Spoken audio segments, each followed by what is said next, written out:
ఆ అరుణాచలం అంత గొప్ప అరుణాచలం.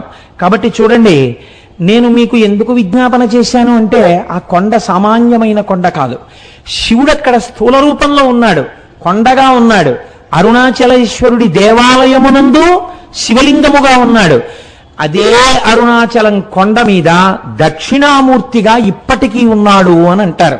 ఎందుచేతనంటే, రమణ మహర్షి యొక్క శిష్యులు కొంతమంది అరుణాచలం కొండ శిఖరాల మీద కూర్చుని ఉండగా వారికి పాదుకలతో నడిచి వెళ్ళిపోతున్నటువంటి చప్పుళ్ళు వినపడ్డాయి. నేను సరిగ్గా చెప్పి ఉంటే నాకు ఆ పేర్లు సరిగ్గా జ్ఞాపకం ఉండవు. రమణుల శిష్యుల్లో ఒక ఆవిడ ఒకసారి అరుణాచల శిఖరం మీద కూర్చుని ఒక ప్రదోష వేళలో ఆవిడేదో సంగీతంలో ఉండేటటువంటి రాగముల గురించి ఆలోచన చేస్తూ పాడుకుంటున్నారు. అపురూపమైనటువంటి రాగాలు కొన్ని ఆ అరుణాచలం కొండల్లో పరమశివుడు దక్షిణామూర్తిగా కూర్చుని ఉంటే ఇప్పటికీ అనేక మంది దేవకాంతలు ఆయన ముందు నాట్యం చేస్తూ గంధర్వగానం చేస్తారని ఆవిడ దాన్ని రికార్డ్ చేశారు. రికార్డింగ్ అవుతుందేమో చూద్దామని రికార్డ్ చేసి రమణుల దగ్గరికి తీసుకొచ్చి ఆన్ చేస్తే ఆ సంగీతం రికార్డ్ అయి వినపడింది. అరుణాచలం అంత పరమపావనమైన క్షేత్రం. ఇప్పటికీ దక్షిణామూర్తిగా పరమశివుడు దాని యందు కూర్చుని ఉన్నాడు అని పెద్దలు విశ్వసిస్తారు. అటువంటి అరుణాచలంలో ఒక మహానుభావుడు కాళ్ళు ఉండేవి కావు ఆయనకి. ఆయన అరుణగిరికి ప్రదక్షిణం చేద్దామని కేవలం పిరుదుల మీద డేకుతూ వెడుతున్నాడు. వెడుతుంటే చచ్చు పడిపోయినటువంటి కాళ్ళు తిరిగి సత్తువని పొంది ఆయనకి కాళ్ళు వచ్చాయి. అరుణాచల ప్రదక్షిణం, అరుణగిరి ప్రదక్షిణం అంత గొప్పది. అలాగే ఒకానొకప్పుడు ఒక సంపన్నురాలు తిరువణ్ణామలై రైల్వే స్టేషన్లో దిగి ఒక పెళ్లికి వెళ్ళడం కోసమని తిరువణ్ణామలై వచ్చి ఒక జట్కా మాట్లాడుకుని వెడుతుంటే ఆ జట్కా వాడు ఆ కొండలలోకి అరణ్యంలోకి తీసుకుపోతున్నాడు. ఆవిడ, ఇదేమిటి ఇలా తీసుకెడుతున్నావు అంటే, నోరు విప్పితే చంపేస్తానన్నాడు. భగవానుడు ఇక్కడే కొండ రూపంలో ఉన్నాడు, నన్ను రక్షిస్తాడని ఆవిడ జట్కాలో కూర్చుని అరుణాచల శివ, అరుణాచల శివ, అరుణాచల శివ అని 3 మాటలు అన్నారు. అనేసరికి పెద్ద పెద్ద టార్చ్ లైట్లు వేసుకుని ఒక పోలీస్ టీం ఒకటి అక్కడికి వచ్చింది. వచ్చి వెంటనే ఈ దొంగని పట్టుకుని దేహశుద్ధి చేసి ఆవిడ్ని కారు ఎక్కించుకుని పెళ్లి జరగవలసిన కళ్యాణ మంటపం దగ్గరికి తీసుకెళ్లి ఆవిడ్ని విడిచిపెట్టారు. ఆవిడ మహాసంపన్నురాలు, చదువుకున్నది.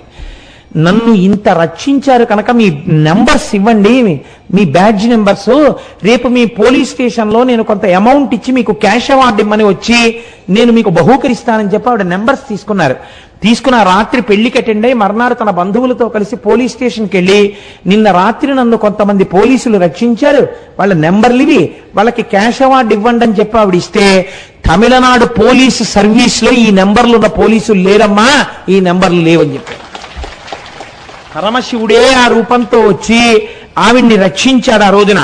అలాగే ఎంతమందికో మహానుభావుడు ఒకానొక సమయంలో ఒక ఆంగ్లేయుడు, ఆయన బూటు లేకపోతే అడుగు తీసి అడుగు వెయ్యలేడు.